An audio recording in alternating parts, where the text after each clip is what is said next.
Assalamualaikum warahmatullahi wabarakatuh. Perkenalkan, nama saya Nur Aprida Kartika. Saya dari Prodi Hukum Ekonomi Syariah. Podcast kali ini saya buat untuk memenuhi tugas akhir mata kuliah Hukum Hak Milik Intelektual.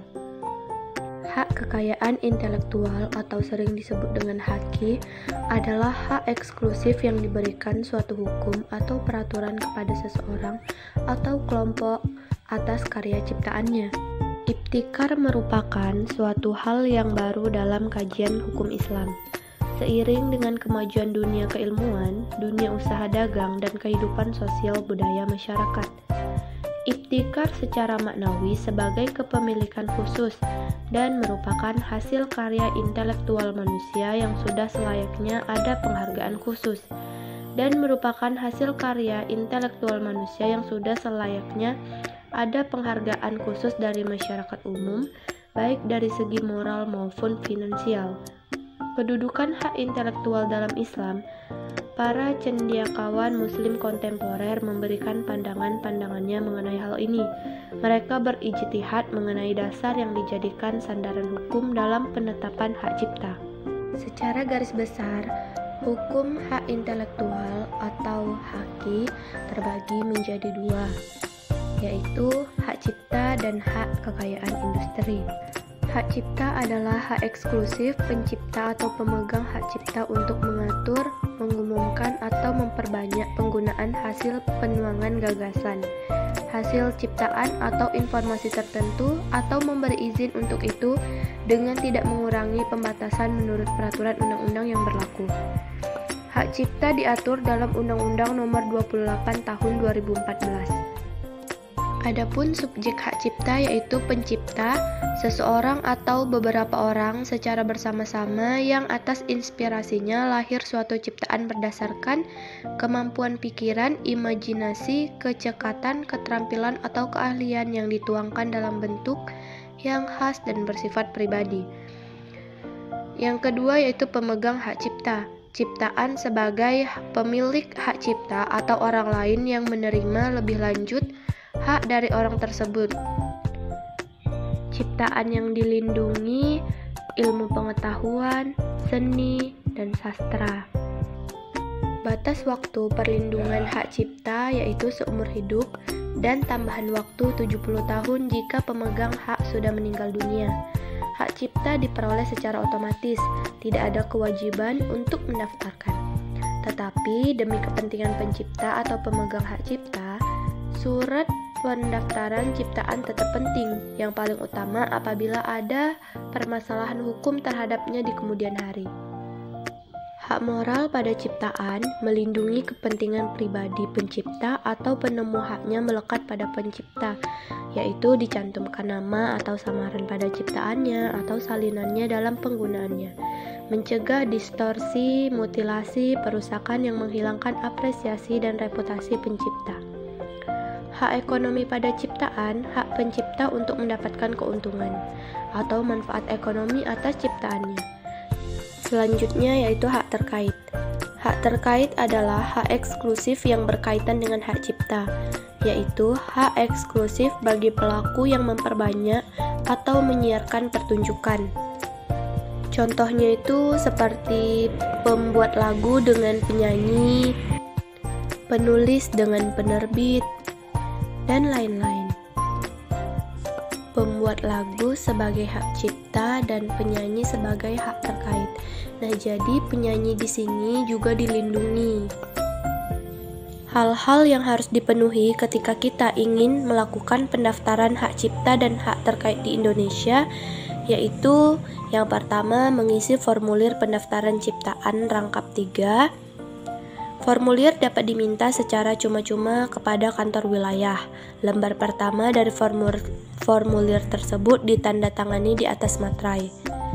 Yang kedua, surat permohonan pendaftaran ciptaan mencantumkan nama, kewarganegaraan dan alamat pencipta, tanggal dan tempat ciptaan diumumkan untuk pertama kali, uraian ciptaan rangkap 4. Yang ketiga, surat permohonan pendaftaran ciptaan hanya dapat diajukan untuk satu ciptaan.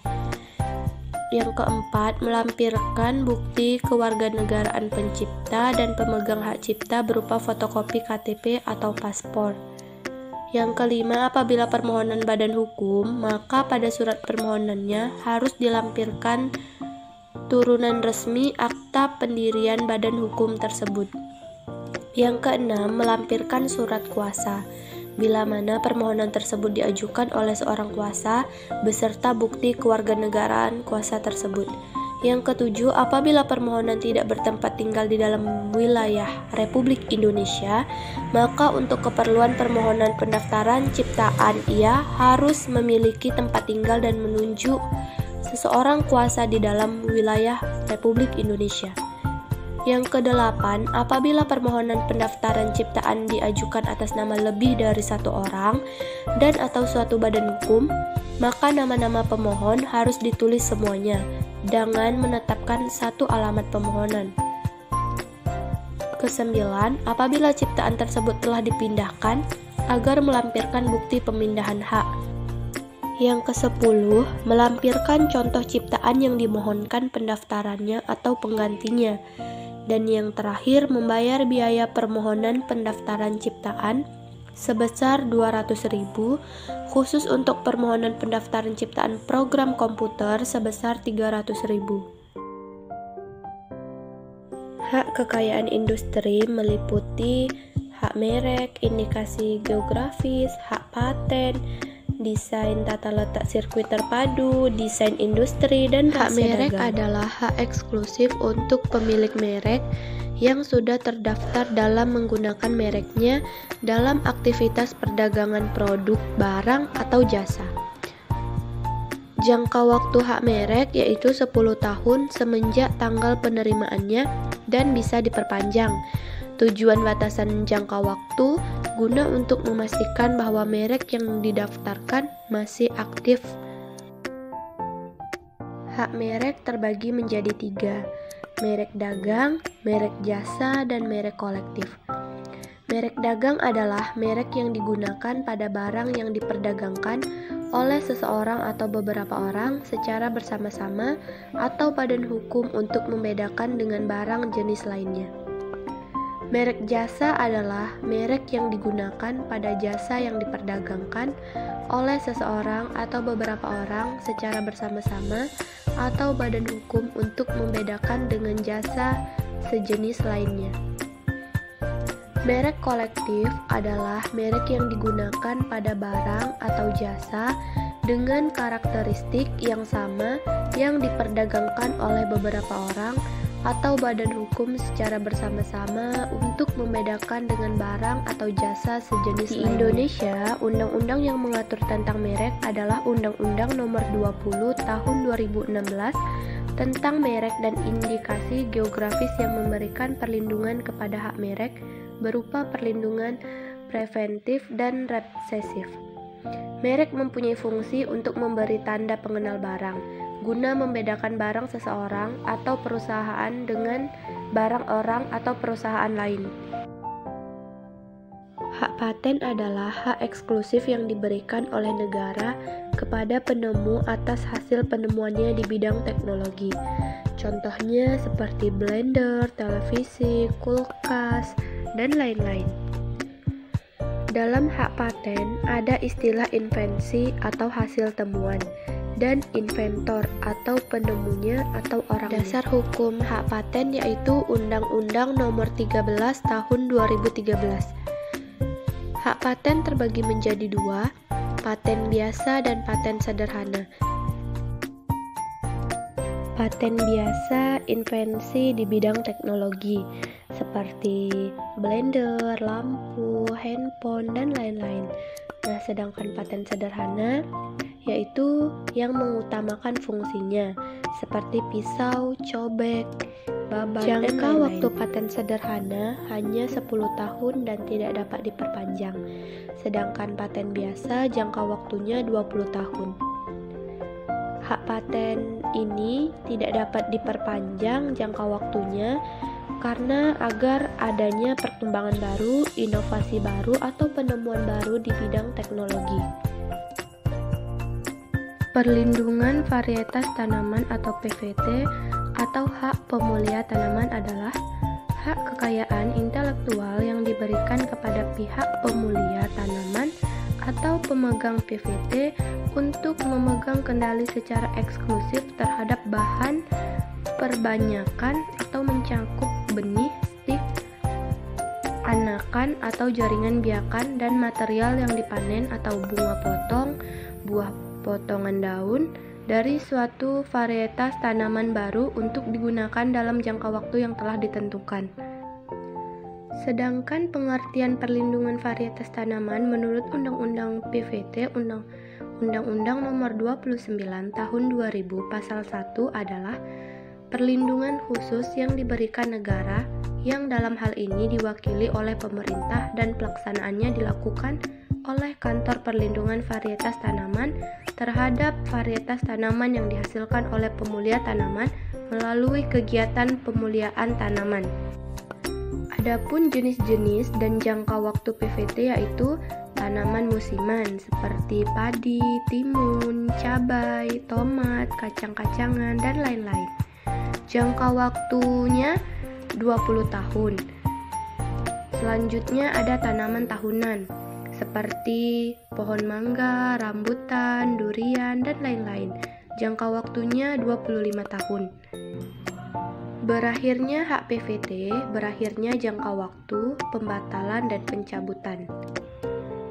Perlindungan varietas tanaman atau PVT dapat didaftarkan ke Pusat PVT, Kementerian Pertanian. Sanksi utama yang dapat diterapkan atas pelanggaran hak PVT adalah pidana penjara paling lama 7 tahun dan denda paling banyak Rp2.500.000.000. Desain tata letak sirkuit terpadu. Desain tata letak adalah kreasi berupa rancangan peletakan 3 dimensi dari berbagai elemen. Sekurang-kurangnya satu dari elemen tersebut adalah elemen aktif, serta sebagian atau semua interkoneksi dalam suatu sirkuit terpadu, dan peletakan 3 dimensi tersebut dimaksudkan untuk persiapan pembuatan sirkuit terpadu. Hak desain tata letak sirkuit terpadu adalah hak eksklusif yang diberikan oleh negara kepada pendesain atas hasil kreasinya untuk selama kurun waktu tertentu melaksanakan sendiri atau memberikan persetujuannya kepada pihak lain untuk melaksanakan hak tersebut. Cara memperoleh hak desain tata letak sirkuit terpadu diberikan atas dasar permohonan. Proses pendaftaran cukup singkat, yaitu 2 bulan sejak dipenuhi persyaratan. Kemudian Ditjen HKI mengeluarkan sertifikat DTLST. Jangka waktu perlindungan yaitu 10 tahun sejak didaftarkan atau sejak pertama kali dieksploitasi. Hak desain industri dapat beralih atau dialihkan dengan pewarisan, hibah, wasiat, perjanjian tertulis, atau sebab-sebab lain yang dibenarkan oleh peraturan perundang-undangan seperti putusan pengadilan yang menyangkut kepailitan. Pengalihan hak desain industri wajib dicatat dengan membayar biaya seperti yang dijelaskan dalam pasal 31 ayat 2. Pengalihan hak yang dicatat tidak berlaku pada pihak ketiga, seperti yang dijelaskan dalam pasal 31 ayat 4. Barang siapa dengan sengaja dan tanpa hak melakukan salah satu perbuatan hak dari pemegang hak atau membuat, memakai, menjual, mengimpor, mengekspor, dan atau mengedarkan barang yang di dalamnya terdapat hak DTLST, ancaman hukuman paling lama penjara 3 tahun atau denda paling banyak 300 juta. Desain industri. Hak pendesain eksklusif melaksanakan sendiri, melarang orang lain yang tidak berhak membuat, memakai, menjual, mengimpor, mengekspor, mengedar, memberikan persetujuan pihak lain melaksanakan kecuali pendidikan dan penelitian.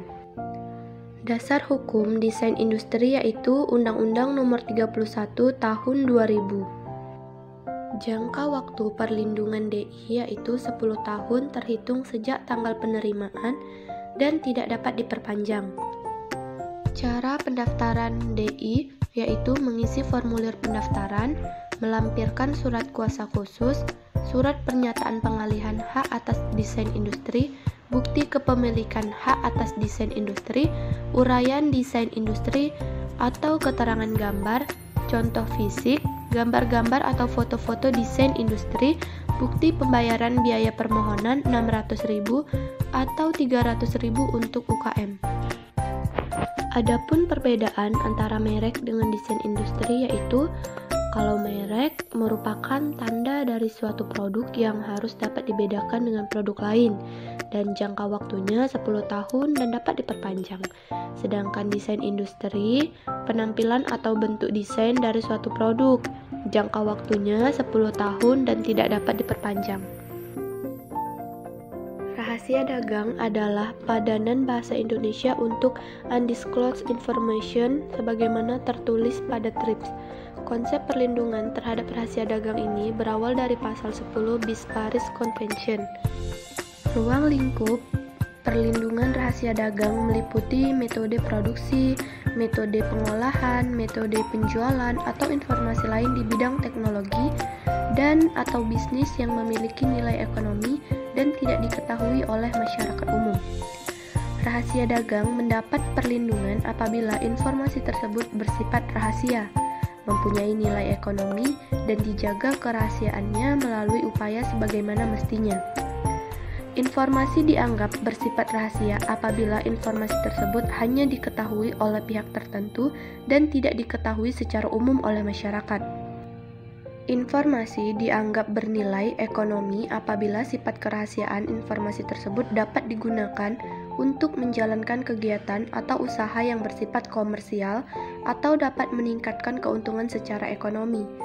Informasi dianggap dijaga rahasianya apabila pemilik atau para pihak yang menguasainya telah melakukan langkah-langkah yang layak dan patut. Rahasia dagang tercantum dalam Undang-Undang Nomor 30 Tahun 2000. Dalam undang-undang ini bermaksud, rahasia dagang adalah informasi yang tidak diketahui oleh umum di bidang teknologi atau bisnis, mempunyai nilai ekonomi karena berguna dalam kegiatan usaha, dan dijaga kerahasiaannya oleh pemilik rahasia dagang. Hak rahasia dagang adalah hak atas rahasia dagang yang timbul berdasarkan undang-undang ini. Subjek rahasia dagang adalah pemilik rahasia dagang. Pemilik rahasia dagang memiliki hak untuk menggunakan sendiri rahasia dagang yang dimilikinya, memberi lisensi kepada pihak lain atau melarang pihak lain untuk menggunakan rahasia dagang atau mengungkapkan rahasia dagang itu kepada pihak ketiga untuk kepentingan yang bersifat komersial. Hak rahasia dagang dapat beralih atau dialihkan dengan pewarisan, hibah, wasiat, perjanjian tertulis, atau sebab-sebab lain yang dibenarkan oleh peraturan perundang-undangan. Sekian, hanya ini yang dapat saya jelaskan. Lebih dan kurang, saya mohon maaf. Semoga teman-teman dapat memahami apa yang saya sampaikan. Apabila di dalam podcast ini terdapat salah-salah kata atau salah pengucapan, saya mohon maaf. Sekian, Assalamualaikum warahmatullahi wabarakatuh.